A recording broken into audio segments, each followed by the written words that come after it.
পল্লবী মহিলা ডিগ্রি কলেজের অনলাইন ক্লাসে প্রিয় শিক্ষার্থীবৃন্দ, তোমাদের সবাইকে স্বাগত। আশা করি আল্লাহর অশেষ রহমতে তোমরা সবাই ভালো আছো, সুস্থ আছো। আমি মাহানাজ আক্তার, প্রভাষক, বাংলা। প্রিয় শিক্ষার্থীবৃন্দ, আজকে তোমাদের বাংলা দ্বিতীয় ক্লাস। নিশ্চয়ই তোমরা এতদিনে বই কিনে ফেলেছ। তো তোমাদের এই বইটার মধ্যে কিন্তু 30টি গদ্য এবং 30টি পদ্য আছে। সবগুলো কিন্তু তোমাদের জন্য পাঠ্য নয়। তোমাদের জন্য 12টি গদ্য এবং 12টি পদ্য পাঠ্য করা হয়েছে। তোমরা বোর্ডে খেয়াল করো, আমি লিখে দিয়েছি যে কয়টা তোমাদের গদ্য এবং পদ্য পাঠ্য করা হয়েছে সেগুলোর নাম। খেয়াল করো। গদ্য 1 নম্বর দেখো, বাংলার নব্য লেখকদের প্রতি নিবেদন। 2 নম্বর অপরিচিতা। 3 নম্বর বিলাসী। 4 নম্বর গৃহ। 5 নম্বর আহ্বান। 6 নম্বর আমার পথ। 7 নম্বর মানব কল্যাণ। 8 নম্বর মাসি পিসি। 9 নম্বর 52 দিনগুলি। 10 নম্বর রেইনকোট। 11 নম্বর মহাজাগতিক কিউরেটর। 12 নম্বর নেকলেস। এই 12টা গদ্য তোমাদের জন্য পাঠ্য করা হয়েছে। এখন দেখো পদ্য বা কবিতা। 1 নম্বরে কি দেখো, বিভীষণের প্রতি মেঘনাদ। 2 নম্বরে সোনার তরী। 3 নম্বর বিদ্রোহী। 4 নম্বর প্রতিদান। 5 নম্বর সুচেতনা। 6 নম্বর তাহারি পরে মনে। 7 নম্বর পদ্মা। 8 নম্বর 18 বছর বয়স। 9 নম্বর ফেব্রুয়ারি 1969। 10 নম্বর আমি কিংবদন্তির কথা বলছি। 11 নম্বর নুরুল দিনের কথা মনে পড়ে যায়। 12 নম্বর ছবি। তো এই 12টা পদ্য বা কবিতা এবং এই 12টা গদ্য তোমাদের জন্য পাঠ্য করা হয়েছে। তো আজকে আমরা এই গদ্য নিয়ে আলোচনা করব। এই গদ্য থেকে আমাদের একটি ছোট গল্প অপরিচিতা নিয়ে আজকে আমরা আলোচনা করব। অপরিচিতা হলো রবীন্দ্রনাথ ঠাকুরের অন্যতম একটি ছোট গল্প। তো প্রথমে আসো শিক্ষার্থীবৃন্দ, ছোট গল্প কি? ছোট গল্প নামেই কিন্তু বোঝা যাচ্ছে যে গল্পটি আয়তনে ছোট হতে হবে, অর্থাৎ খুব অল্প সময়ে যে গল্পটি পড়ে শেষ করা যায়, 20 থেকে 30 মিনিটের মধ্যে, এই জাতীয় গল্পকে বলা হয় ছোট গল্প। এছাড়াও ছোট গল্পের অন্যান্য বৈশিষ্ট্য আছে, যেমন ছোট গল্পের মধ্যে চরিত্রের সমাবেশ খুব কম থাকবে, নাটকীয় গুণ সম্পন্ন হতে হবে, আর এর ব্যতিক্রমও আছে। রবীন্দ্রনাথ ঠাকুরের নষ্টনীর আয়তনে কিন্তু প্রায় উপন্যাসের কাছাকাছি, কিন্তু এটি আসলে ছোট গল্প বৈশিষ্ট্যের আলোকে। তো রবীন্দ্রনাথ ঠাকুর তার বর্ষা যাপন কবিতায়, সোনার তরী কাব্যের বর্ষা যাপন কবিতায় এই ছোট গল্পের খুব চমৎকার করে একে সংজ্ঞায়িত করেছেন। তো তোমরা সেটা বোধহয় জানো, আমি তারপরও তোমাদেরকে মনে করিয়ে দিচ্ছি যে ছোট প্রাণ, ছোট ব্যথা, ছোট ছোট দুঃখ কথা, নিতান্তই সহজ সরল, সহস্র বিস্মৃতি রাশি, প্রত্যহ যেতেছে ভাসি, তারই 2-4টি অশ্রু জল। নাহি বর্ণনার ছটা, নাহি ঘটনার ঘন ঘটা, নাহি তত্ত্ব নাহি উপদেশ, অন্তরে অতৃপ্তি রবে, সাঙ্গ করি মনে হবে, শেষ হইল না শেষ। অর্থাৎ ছোট গল্প শেষ করেও আমাদের আরও কিছু জানার ইচ্ছে জাগবে, অর্থাৎ অন্তরে একটা অতৃপ্তির ভাব রয়ে যাবে। তো এই ধরনের গল্পই মূলত ছোট গল্প। অপরিচিতা গল্পটি রবীন্দ্রনাথ ঠাকুরের একটি অন্যতম ছোট গল্প। মূল গল্পে যাওয়ার আগে শিক্ষার্থীবৃন্দ এসো আমরা লেখক পরিচিতি সম্পর্কে কিছুটা জেনে নিই।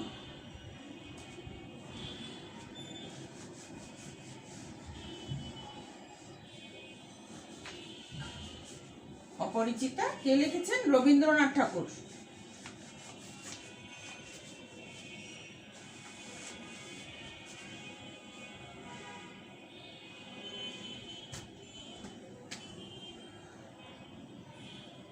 অপরিচিতা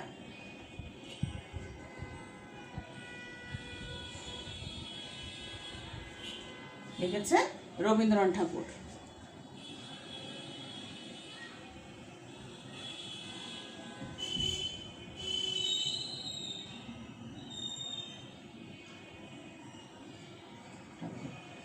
রবীন্দ্রনাথ ঠাকুরের জন্ম তোমরা জানো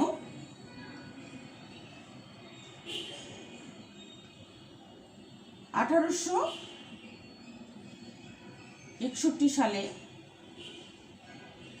বাংলা হলো 1268 সাল।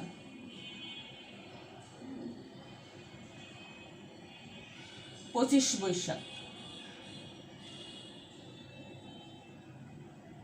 25 বৈশাখ।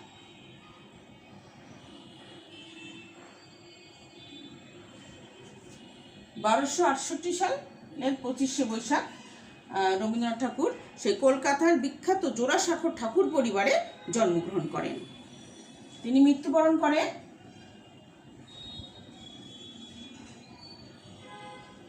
1941 সালে, বাংলা হবে 1348 সালে 22শে শ্রাবণ।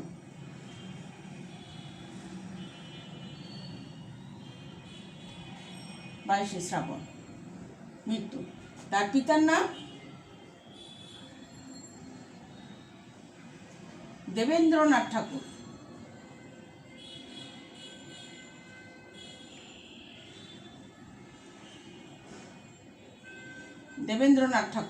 তার পিতামহ ছিলেন প্রিন্স দ্বারকানাথ ঠাকুর, মাতা সারদা দেবী।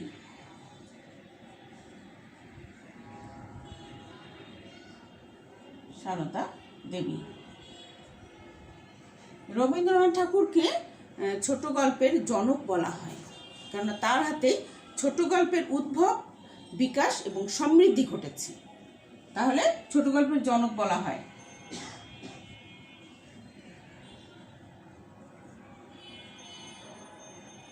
ছোট গল্পের জনক। তার প্রথম ছোট গল্পের নাম হলো ভিখারিণী।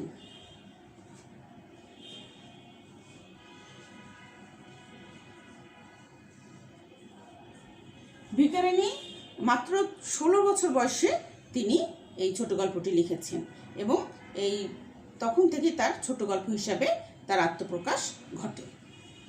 আর সর্বশেষ তিনি ছোট গল্প যেটা লিখেছেন সেটার নাম হলো মুসলমানের গল্প।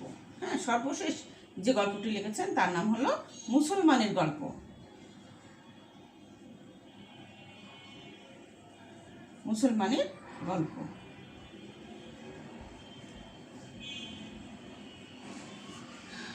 তিনি অনেক কাব্যগ্রন্থ লিখেছেন। তার কাব্যগ্রন্থগুলো হলো মানসী,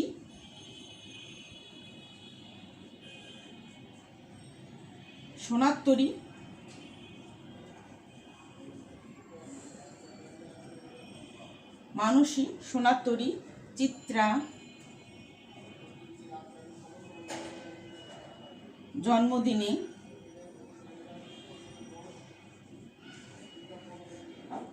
আরো অনেক তিনি কাব্যগ্রন্থ লিখেছেন। এছাড়া তিনি উপন্যাস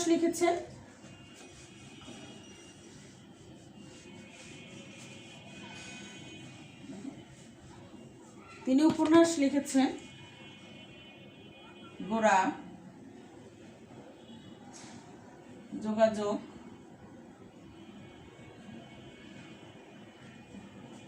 ঘরে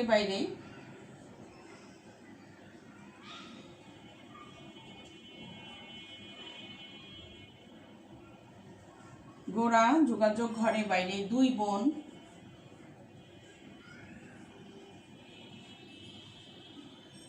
শেষের কবিতা।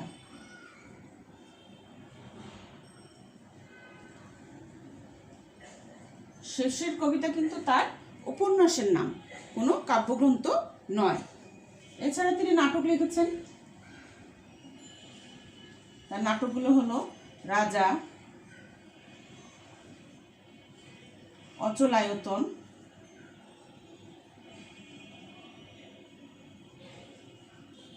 ডাকঘর, রক্তকরণী।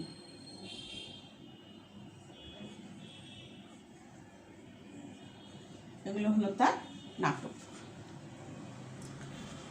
প্রিয় শিক্ষার্থীবৃন্দ, মোটামুটি হলো তোমাদের লেখক পরিচিতি।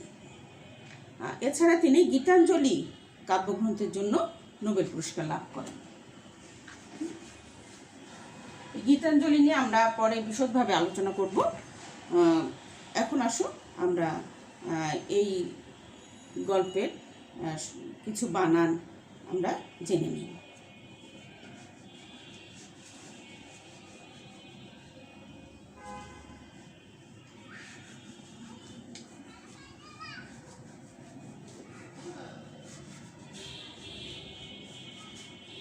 বানান এবং শব্দের অর্থ জেনে নিই।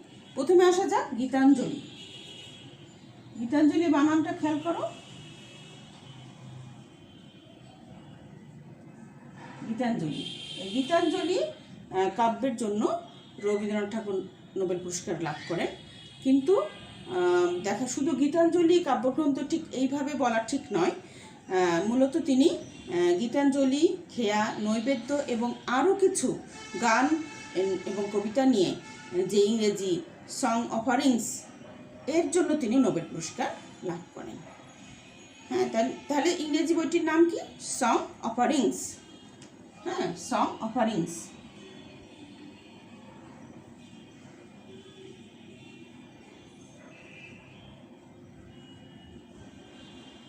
এই বইটির জন্য তিনি নোবেল পুরস্কার লাভ করেন 1913 সালে।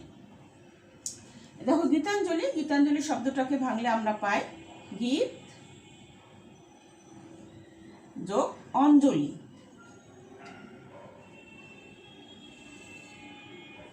গীত অর্থ গান,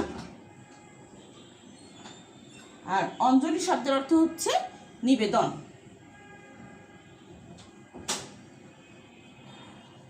তাহলে গীতাঞ্জলি শব্দের অর্থ হচ্ছে গানের নিবেদন। গানের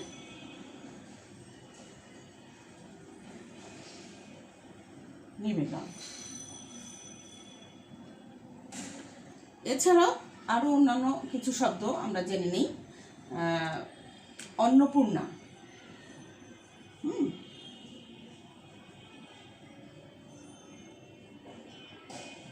অন্নপূর্ণা, অন্নপূর্ণা শব্দের অর্থ হচ্ছে অন্নে পরিপূর্ণা, অর্থাৎ এখানে দেবী দুর্গাকে বলা হচ্ছে। দেবী দুর্গা। গজানন, গজানন শব্দের অর্থ হচ্ছে গজ আনন যাগ, এখানে গণেশকে বোঝানো হচ্ছে। গণেশ, দেবী দুর্গার দুই ছেলে, বড় ছেলে গণেশ, ছোট ছেলে কার্তিক। এটা মুছে দিয়ে উপরের অংশটুকু।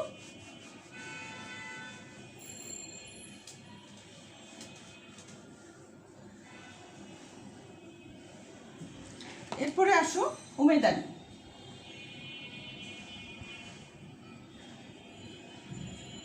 উমেদানি শব্দের অর্থ হচ্ছে প্রার্থনা।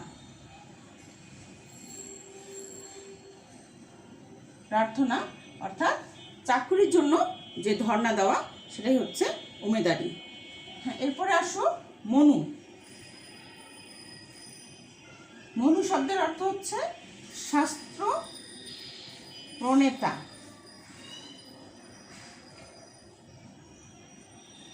শাস্ত্র প্রণেতা মুনি বিশেষ।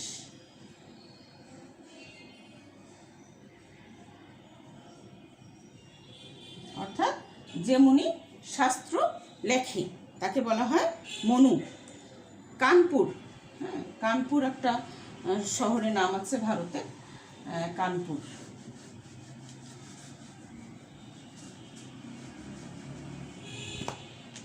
কানপুর এটা হলো ভারতের একটি শহরের নাম।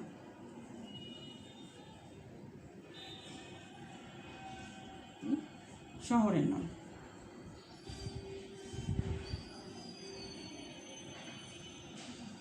কানপুর হলো ভারতের একটি শহরের নাম। এখন আসো প্রদোষ।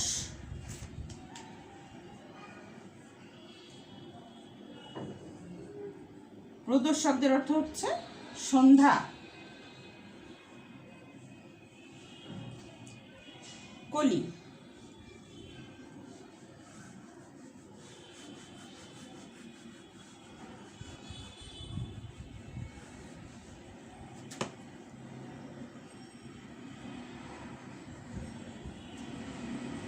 কলি শব্দের অর্থ হচ্ছে পুরাণে বর্ণিত 4 যুগের শেষ যুগ। পুরাণে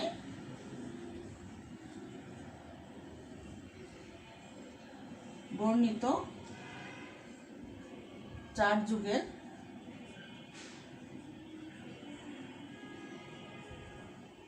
শেষ যুগ।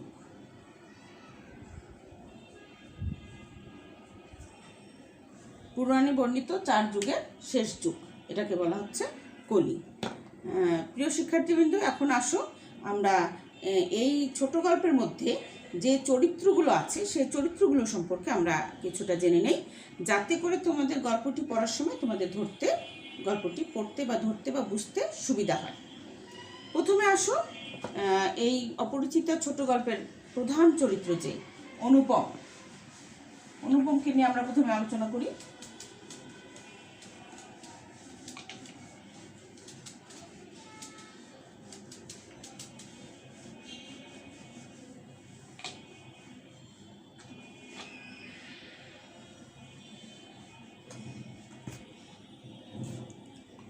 অনুপম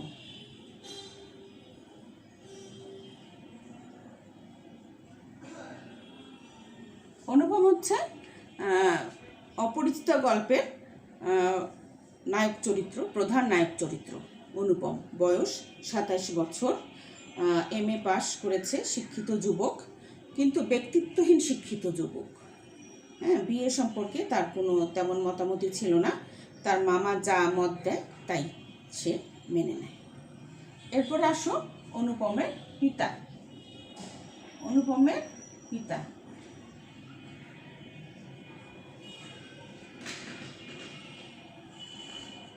অনুপমের পিতা ওকালতি করতেন, পেশায় ওকালতি করতেন।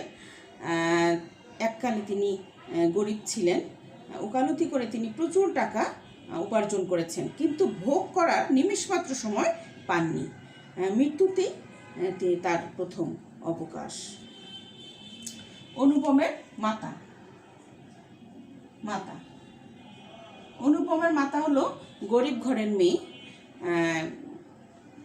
হঠাৎ করে তাদের যে এত টাকা হয়েছে সেটা যেমন তিনি নিজেও ভুলেন না, অনুপমকেও ভুলতে দেন না। অনুপমের মামা হলো অনুপমদের সংসারের একমাত্র গর্বের সামগ্রী। অনুপমের মামা অনুপমের থেকে কেবল 6 বছরের বড়। আর বিয়ে সম্পর্কে তার মামার একটা নিজস্ব মত আছে। তিনি এমন গরিব ঘরের মেয়ে চান যে মেয়ে এই সংসারে আসবে সে মাথা হেট করে আসবে। আবার টাকার প্রতি তার আসক্তি অস্থিমজ্জায়। তিনি এমন বেয়াই চান যার টাকা নেই কিন্তু টাকা দিতে কুসুর করবে না, আবার বাড়িতে এলে সেই গুড়গুড়ির পরিবর্তে হুকা দিলেও তিনি কিছু মনে করবেন না। তো বিয়ে সম্পর্কে মামার হলো এই মত। এরপরে আসো হরিশ। হরিশ হলো অনুপমের বন্ধু। হরিশ কানপুরে কাজ করে, সে ছুটি উপলক্ষে কলকাতায় এসেছে। এই কলকাতায় এসে সে একটি মেয়ের খোঁজ পেয়েছে এবং এই মেয়ের কথা বলেই সে অনুপমের মনকে উতলা করে দিল বিয়ের জন্য। হরিশ লোকটি কিন্তু বেশ রসিক, সে আসর জমাইতে কিন্তু অদ্বিতীয়। সে রস দিয়ে কথা বলতে পারে, কথা বলতে পছন্দ করে। এরপরে আসো বিনু দাদা।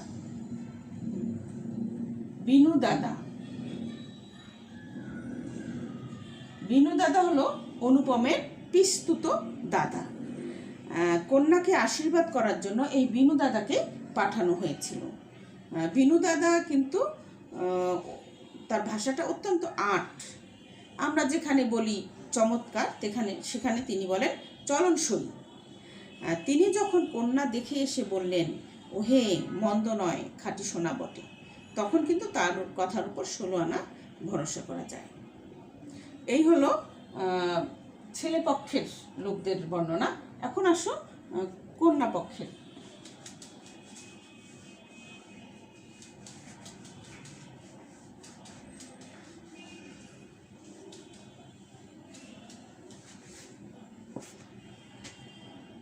কল্যাণী।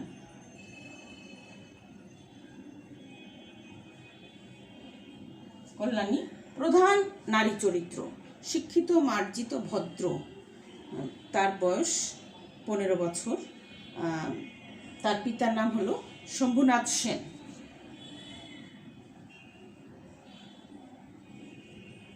শম্ভুনাথ সেন। এককালে শম্ভুনাথ সেন বয়স হলো 40-এর কাছাকাছি। কম কথা বলেন, কিন্তু যথাসময়ে যথা কথাটি তিনি বলতে কিন্তু ছাড়েন না। পেশায় তিনি ডাক্তার। এককালে এদের বংশে লক্ষ্মীর মঙ্গল ঘট ভরা ছিল। লক্ষ্মী হলো ধন ঐশ্বর্যের দেবী। লক্ষ্মীকে তোমাদের প্রশ্ন আসতে পারে জ্ঞানমূলক প্রশ্ন হিসাবে, যে লক্ষ্মী হলো ধন সম্পদের দেবী। ধন সম্পদের দেবীকে লক্ষ্মী বলা হয়। আর এই লক্ষ্মীর একটি প্রতীক ছিল, সেই প্রতীকটির নাম হলো মঙ্গল ঘট। তো এককালে এই কল্যাণীদের বংশে লক্ষ্মীর মঙ্গল ঘট ভরা ছিল। এখন নাই বললেই চলে, তবে যৎ সামান্য যা আছে তাও কিন্তু কম নয়। আর এই দেশে বংশ মর্যাদা রক্ষা করে চলা সম্ভব নয় বলে এই কল্যাণীদের পরিবার পশ্চিমে গিয়ে বসবাস করেন। তো মোটামুটি এই হলো চরিত্রগুলো। অপরিচিত গল্পের চরিত্র সম্পর্কে তোমরা জেনে নিলে। এখন আসো আমরা গল্পটির মধ্যে প্রবেশ করি। গল্পটি তোমাদের আশা করি ভালো লাগবে এবং শেষ পর্যন্ত তোমরা সঙ্গে থাকবে। এই অপরিচিত গল্পটি প্রথম প্রকাশিত হয় প্রমোদ চৌধুরী সম্পাদিত মাসিক পত্রিকা সবুজ পত্র পত্রিকায়। এরপর এই গল্পটি স্থান পায় গল্পগুচ্ছ গ্রন্থে। অপরিচিত গল্পটি প্রথম পুরুষের জবানিতে বর্ণিত, অর্থাৎ অনুপমের নায়ক চরিত্র যে অনুপমের জবানিতে বর্ণনা করা হয়েছে। এখন আসো আমরা গল্পটি একটু পড়লে তোমাদের জন্য পরিষ্কার হয়ে যাবে। আজ আমার বয়স 27 মাত্র। এ জীবনটা না দৈর্ঘ্যের হিসাবে বড়, না গুণের হিসাবে। তবু ইহার একটু বিশেষ মূল্য আছে। ইহা সেই ফুলের মতো যাহার বুকের উপরে ভ্রমর আসিয়া বসিয়াছিল এবং সেই পদক্ষেপের ইতিহাস তাহার জীবনের মাঝখানে ফলের মতো গুটি ধরিয়া উঠিয়াছে। এখানে অনুপমের আত্মসমালোচনা করা হয়েছে, যে তার যে পরিমাণ এবং গুণ উভয় দিক দিয়েই তার জীবনটা যে নিতান্তই তুচ্ছ, সে কথাই কিন্তু এখানে তুলে ধরা হয়েছে। আবার কি বলেছে, যে ইহা সেই ফুলের মতো যাহার বুকের উপর ভ্রমর আসিয়া বসিয়াছিল এবং সেই পদক্ষেপের ইতিহাস তাহার জীবনের মাঝখানে ফলের মতো গুটি ধরিয়া উঠিয়াছে। গুটি কিন্তু একসময় পরিপূর্ণ ফলে পরিণত হয়, কিন্তু এই গুটি কিন্তু যখন ফলে পরিণত হওয়ার আগেই যখন শেষটা পড়ে যায়, ঠিক অনুপমের জীবনটাও ঠিক সেরকমই। কলেজে যতগুলো পরীক্ষা পাশ করিবার সব আমি চুকাইয়াছি। ছেলেবেলায় আমার সুন্দর চেহারা লইয়া পণ্ডিত মশাই আমাকে শিমুল ফুল ও মাকাল ফলের সহিত তুলনা করিয়া বিদ্রুপ করিবার সুযোগ পাইয়াছে। শিমুল ফুল দেখতে খুব সুন্দর, মাকাল ফলও আকার ইঙ্গিতে ভালো, আকার আকৃতিতে ভালো, কিন্তু খেতে পচা দুর্গন্ধযুক্ত। হ্যাঁ, আর শিমুল ফুলের গন্ধ নেই, শুধু রংটাই দেখা যায়।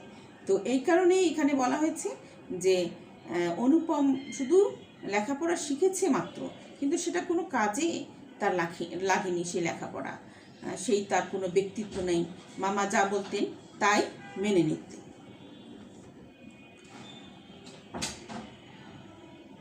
ইহাতে তখন বড় লজ্জা পাইতাম, কিন্তু বয়স হইয়া এ কথা ভাবিয়াছি, যদি জন্মান্তর থাকে তবে আমার মুখে স্বরূপ এবং পণ্ডিত মশাইয়ের মুখে বিদ্রুপ আবার যেন অমনি করিয়াই প্রকাশ পায়।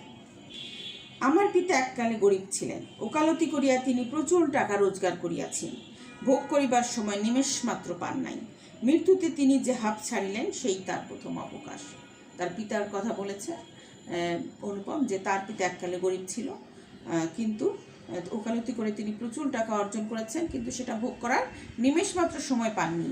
আর মৃত্যুতে তিনি যে হাঁপ ছাড়লেন সেটাই তার প্রথম অবকাশ। আমার তখন বয়স অল্প, মার হাতেই আমি মানুষ, মা গরিব ঘরের মেয়ে, তাই আমরা যে ধনী একথা তিনিও বলেন না, আমাকেও বলতে দেন না। শিশুকালে আমি কোলে কোলেই মানুষ বোধ করি, সেই জন্য শেষ পর্যন্ত আমার পুরোপুরি বয়সই হলো না। আজও আমাকে দেখিলে মনে হইবে আমি অন্নপূর্ণার কোলে গজাননের ছোট ভাইটি। সেই দেবী দুর্গার কোলে সেই কার্তিক ছিল, খুব সুন্দর। হ্যাঁ, গজাননের ছোট ভাই। অন্নপূর্ণার দুই ছেলে, গজানন এবং বড় গজানন বা গণেশ, এবং ছোট হলো কার্তিক দেখতে খুবই সুন্দর। এ কারণে দেবী দুর্গা তাকে সবসময় কোলে কোলেই বড় করেছেন। তো এখানে এই কার্তিকের সঙ্গে আমাদের এই গল্পের যে প্রধান চরিত্র, নায়ক চরিত্র অনুপমের তুলনা করা হয়েছে।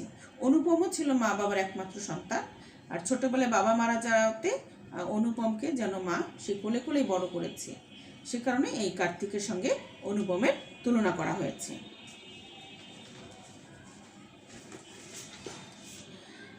আমার আসল অভিভাবক আমার মামা।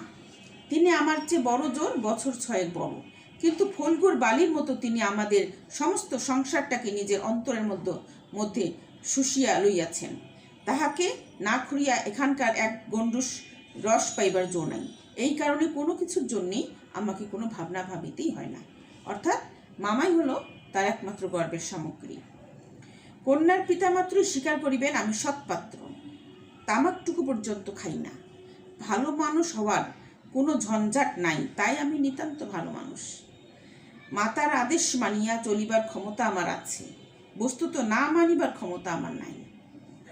মানে কোনো যদি বিরূপ মতো যদি চাপিয়ে দেওয়া হয়, সেটাও সে মেনে নিবে। অন্তঃপুরের শাসনে চলিবার মতো করিয়াই আমি প্রস্তুত হইয়াছি। যদি কোনো কন্যা স্বয়ম্বরা হন, তবে এই সুলক্ষণটি স্মরণ রাখিবেন। অনেক বড় ঘর হইতে আমার সম্বন্ধ আসিয়াছিল, কিন্তু মামা, যিনি পৃথিবীতে আমার একমাত্র ভাগ্য দেবতার প্রধান এজেন্ট, বিবাহ সম্বন্ধে তার একটা বিশেষ মত ছিল। ধনীর কন্যা তার পছন্দ নয়। আমাদের ঘরে যে মেয়ে আসিবে সে মাথা হেট করিয়া আসিবে, এই তিনি চান। অথচ টাকার প্রতি তার আসক্তি অস্থিমজ্জায় জড়িত। তিনি এমন বেয়াই চান যাহার টাকা নাই, অথচ যে টাকা দিতে কসুর করবে না। অর্থাৎ দরকার হলে ধার দেনা কর্য করে এনেও সে বেয়াই টাকা দেবে, অর্থাৎ টাকা দিতে কসুর করবে না। যা হোক শোষণ করা চলিবে, অথচ বাড়িতে আসিলে গুড়গুড়ির পরিবর্তে বাধা হুকায় তামাক দিলে তাহার নালিশ কাটিবে না। অর্থাৎ এমন বেয়াই চান যিনি বাসায় আসলেও তাকে যেমন তেমনভাবে খাতির যত্ন করলেও তিনি তেমন কিছুই মনে করবেন না। আমার বন্ধু হরিশ কানপুরে কাজ করে। সে ছুটিতে কলকাতায় আসিয়া আমার মন উতলা করিয়া দিল। সে বলিল, ওহে মেয়ে, যদি বলো একটি খাসা মেয়ে আছে। কিছুদিন পূর্বেই MA পাশ করিয়াছি, সামনে যতদূর পর্যন্ত দৃষ্টি চলে ছুটি ধুধু করিতেছে। পরীক্ষা নাই, উমেদারি নাই, চাকরি নাই, নিজের বিষয় দেখিবার চিন্তাও নাই, শিক্ষাও নাই, ইচ্ছাও নাই। থাকিবার মধ্যে ভেতরে আছেন মা এবং বাইরে আছেন মামা। এই অবকাশের মরুভূমির মধ্যে আমার হৃদয় তখন বিশ্বব্যাপী নারীরূপের মরীচিকা দেখিতেছিল। আকাশে তাহার দৃষ্টি, বাতাসে তাহার নিঃশ্বাস, তরু মর্মরে তাহার গোপন কথা। এমন সময় হরিশ আসিয়া বলিল, মেয়ে যদি বলো তবে। আমার শরীর মন বসন্ত বাতাসে বকুল বনের নবপল্লব রাশির মতো কাঁপিতে কাঁপিতে আলো ছায়া বনিতে লাগিল। হরিশ মানুষটা ছিল রসিক, রস দিয়া বর্ণনা করিবার শক্তি তাহার ছিল, আর আমার মন ছিল তৃষার্ত। আমি হরিশকে বলিলাম, একবার মামার কাছে কথাটা পারিয়া দেখো। হরিশ আসর জমাইতে অদ্বিতীয়। তাই সর্বত্রই তাহার খাতির। মামাও তাহাকে পাইলে ছাড়িতে চান না। কথাটা তাহার বৈঠকে উঠিল। মেয়ের চেয়ে মেয়ের বাপের খবরটাই তাহার কাছে গুরুতর। বাপের অবস্থা তিনি যেমনটি চান তেমনি। এককালে ইহাদের বংশে লক্ষ্মীর মঙ্গল ঘর ভরা ছিল, এখন তাহা শূন্য বলিলেই হয়। অথচ তলায় সামান্য কিছু বাকি আছে। দেশে বংশমর্যাদা রাখিয়া চলা সম্ভব নয় বলিয়া ইনি পশ্চিমে গিয়া বাস করিতেছেন। সেখানে গরিব গৃহস্থের মতোই থাকেন। একটি মেয়ে ছাড়া তার আর নাই। সুতরাং তাহারই পশ্চাতে লক্ষ্মীর ঘরটি একেবারে উপর করিয়া দিতে তিনি দ্বিধা করিবেন না। এসব ভালো কথা, কিন্তু মেয়ের বয়স যে 15, তাই শুনিয়া মামার মন ভার হইল। তখনকার সময় কিন্তু 8 বছর 12 বছর এরকম বয়সে বিয়ে দেওয়া হতো। 15 বছর বয়সটাই তখনকার সময় বেশি মনে করা হতো। বংশে তো কোনো দোষ নাই, না দোষ নাই। বাপ কোথাও তার মেয়ের যোগ্য বর খুঁজিয়া পান না। একে তো বরের হাট মহার্ঘ, তাহার পরে ধনুক ভাঙা পণ। কাজেই বাপ কেবলই সবুর করিতেছেন, কিন্তু মেয়ের বয়স সবুর করিতেছে না। যাই হোক, হরিশের সরস রসনার গুণ আছে। মামার মন নরম হইল। বিবাহের ভূমিকা অংশটা নির্বিঘ্নে সমাধা হইয়া গেল। কলিকাতার বাহিরে বাকি যে পৃথিবীটা আছে, সমস্তটাকেই মামা আন্দামান দ্বীপের অন্তর্গত বলিয়া জানেন। জীবনে একবার বিশেষ কাজে তিনি কন্যগড় পর্যন্ত গিয়াছেন। মামা যদি মনু হইতেন, তবে তিনি হাবড়ার পুল পার হওয়াটাকে তাহার সংহিতায় একেবারে নিষেধ করিয়া দিতেন। অর্থাৎ কলকাতার বাইরে যে পৃথিবীটা আছে, সমস্তটাকে মামা যেন সেই আন্দামান দ্বীপপুঞ্জের মতো মনে করতেন। এবং তিনি একবার বিশেষ একটা কাজে কলকাতার বাইরে কন্যগড় পর্যন্ত গিয়েছিলেন। এর বাইরে তিনি আর কোথাও যাননি। মামা যদি মনু হইতেন, মনু হলো শাস্ত্র প্রণেতা, যে শাস্ত্র সংবিধান যেটা লেখে যারা, তাদেরকে মনু বলা হতো। তো এখানে অনুপম বলছে যে মামা যদি সেই মনু হতেন, শাস্ত্র প্রণেতা হতেন, তাহলে হয়তো তিনি তার সেই শাস্ত্রে সেই কলকাতার বাইরে যাওয়াটাকে একেবারে নিষেধ করে দিতেন। হাবড়ার পুল পার হওয়াটাকেই যেন একেবারে নিষেধ করে দিতেন। মনের মধ্যে ইচ্ছা ছিল নিজের চোখে মেয়ে দেখিয়া আসিব, সাহস করিয়া প্রস্তাব করিতে পারিলাম না। কন্যাকে আশীর্বাদ করিবার জন্য যাহাকে পাঠানো হইল, সে আমাদের বিনু দাদা, আমার পিস্তুত ভাই।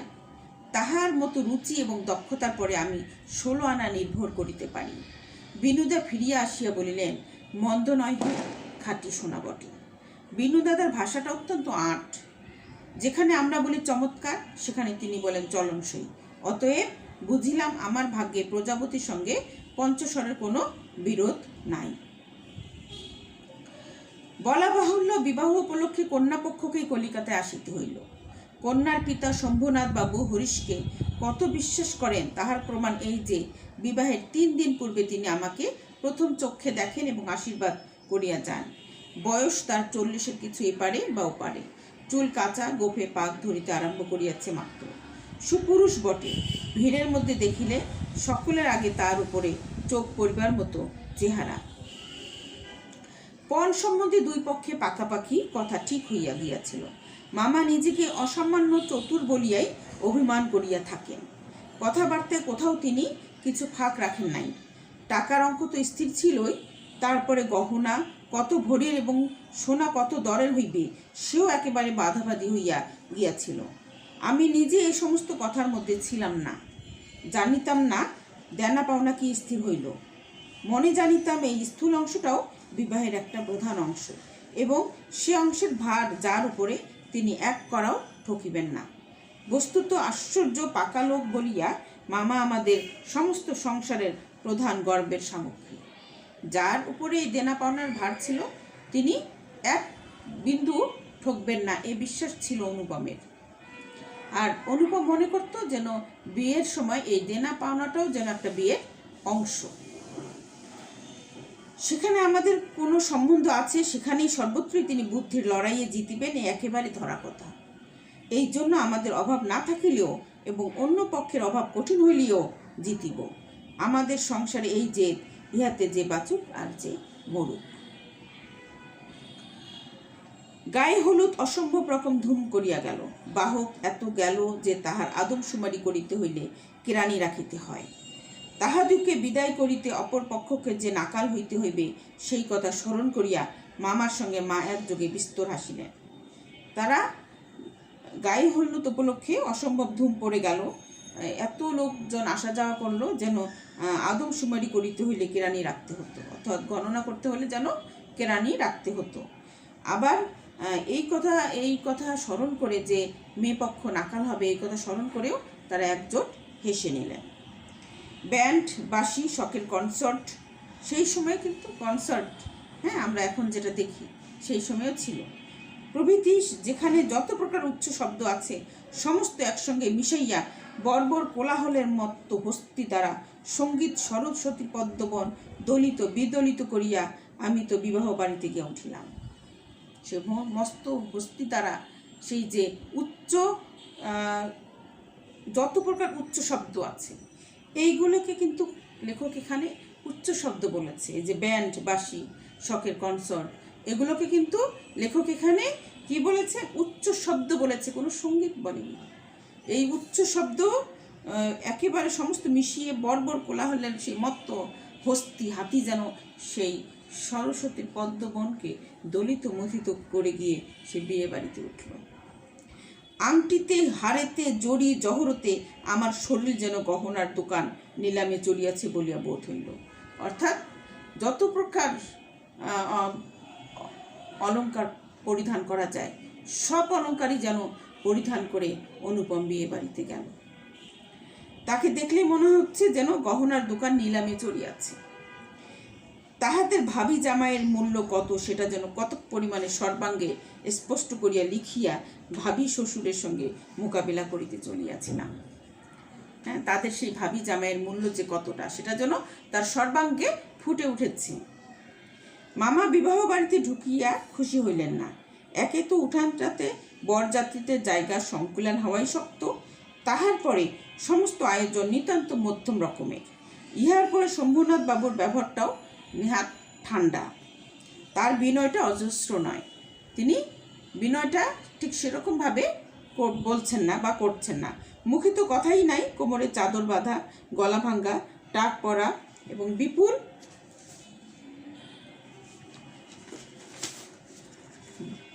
বাড়ির সকলে তো রাগে আগুন। শরীর একটি উকিল বন্ধু যদি নিয়ত হাত জোর করিয়া মাথা হেলাইয়া নম্রতার স্মিত হাস্যে ও গদগদ বচনে কনসার্ট পার্টির করতাল বাজিয়ে হইতে শুরু করিয়া বরকর্তাদের প্রত্যেককে বারবার প্রচুর রূপে অভিষিক্ত করিয়া না দিতেন, তবে গোড়াতেই একটা এসপার ওসপার হইত। আমি সবাই বসিবার কিছুক্ষণ পরেই মামা শম্ভুনাথ বাবুকে পাশের ঘরে ডাকিয়ে লইয়া গেলেন। কি কথা হইল জানি না। কিছুক্ষণ পরেই শম্ভুনাথ বাবু আমাকে আসিয়া বললেন, বাবাজি একবার এই দিকে আসতে হচ্ছে। যখন সেই বরের জন্য যে নির্দিষ্ট সভা করা হয়েছে সেই সভায় গিয়ে যখন অনুপম বসলো, তার কিছুক্ষণ পরেই কিন্তু অনুপমের মামা সে কনের পিতা শম্ভুনাথ বাবুকে পাশের ঘরে ডেকে নিয়ে গেলেন। সেখানে কি কথা হলো সেটা অনুপম জানলো না, কিন্তু শম্ভুনাথ বাবু সেই ঘর থেকে ফিরে এসেই অনুপমকে ডেকে নিয়ে গেলেন যে বাবা তোমাকে একবার এই দিকে আসতে হয়, তোমার সঙ্গে কথা আছে। ব্যাপারখানা এই, সকলের না হোক কিন্তু কোনো কোনো মানুষের জীবনে একটা কিছু লক্ষ্য থাকে। মামার একমাত্র লক্ষ্য ছিল তিনি কোনো মতেই কারো কাছে ঠকিবেন না। তার ভয়, তার ব্যয় তাকে গহনায় ফাঁকি দিতে পারেন। বিবাহ কার্য শেষ হইয়া গেলে সে ফাঁকির আর প্রতিকার চলিবে না। বাড়ি ভাড়া, সওগাত, লোক বিদায় প্রভৃতি সম্বন্ধে যেরকম টানাটানির পরিচয় পাওয়া গেছে, তাহাতে মামা ঠিক করিয়াছিলেন দেওয়া থোয়া সম্বন্ধে এ লোকটির শুধু মুখের কথার উপর ভর করা চলিবে না। সেই জন্য বাড়ির স্যাকরাকে শুদ্ধ সঙ্গে আনিয়াছিলেন। পাশের ঘরে গিয়া দেখিলাম মামা এক তক্তপোষে এবং স্যাকরা তাহার দাড়িপাল্লা কোষ্ঠী পাথর লইয়া মেজে বসে আছে। ব্যাপারখানা এই যে মামা কোনো মতেই ঠকবেন না। যদি তাদের এ পর্যন্ত কন্যাপক্ষকে যেরকম দেখা গেছে হয়তো বা তাদের মুখের কথা সেরকম বিশ্বাস করা যাবে না।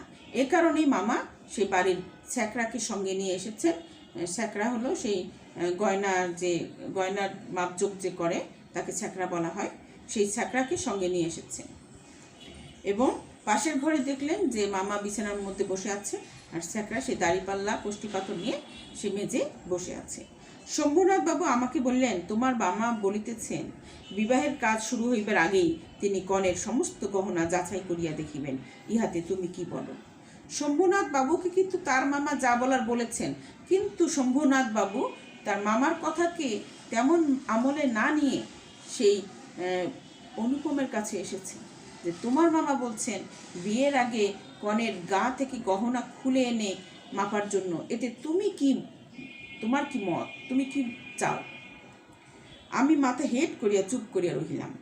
মামা তখন বললেন, ও আবার কি বলিবি, আমি যা বলিব তাই হইবে। শম্ভুনাথ বাবু আমার দিকে চাহিয়া বললেন, সেই কথা তবে ঠিক, উনি যা বলিবেন তাই হইবে, এ সম্বন্ধে তোমার কিছুই বলিবার নাই?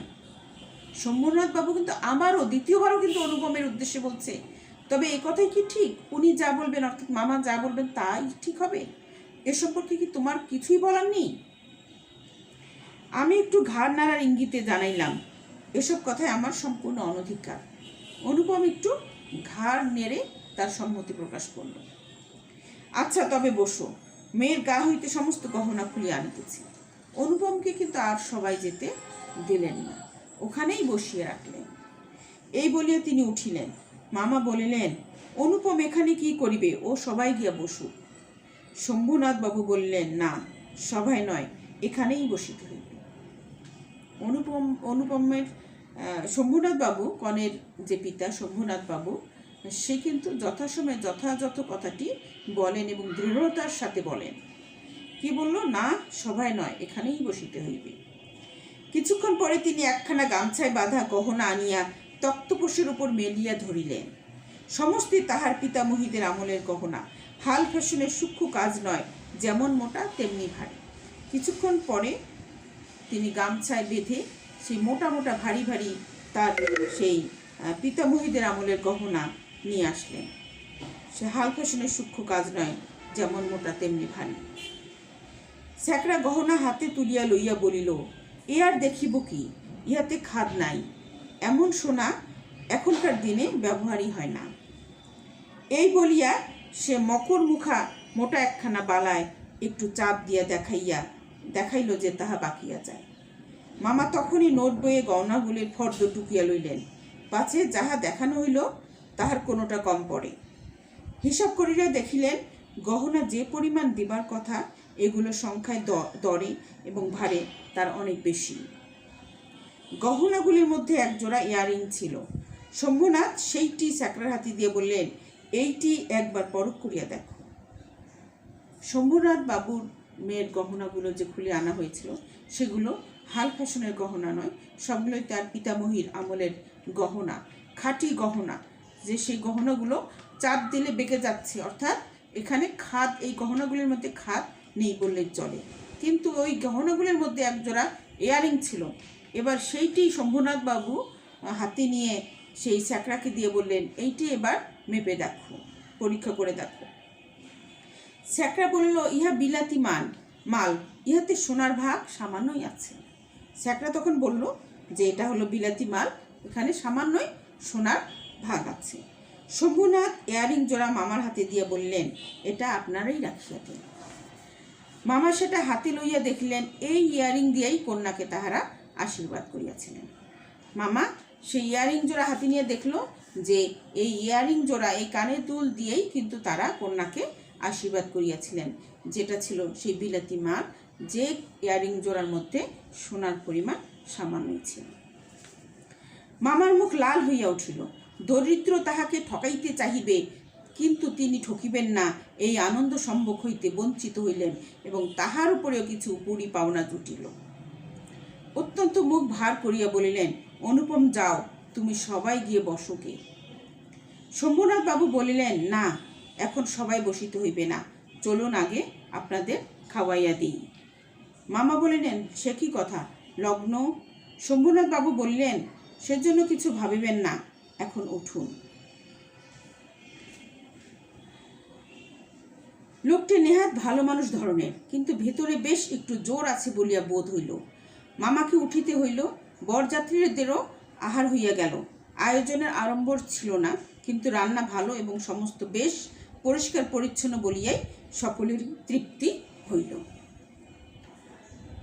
প্রিয় শিক্ষার্থীবৃন্দ, আজকে এ পর্যন্তই থাক।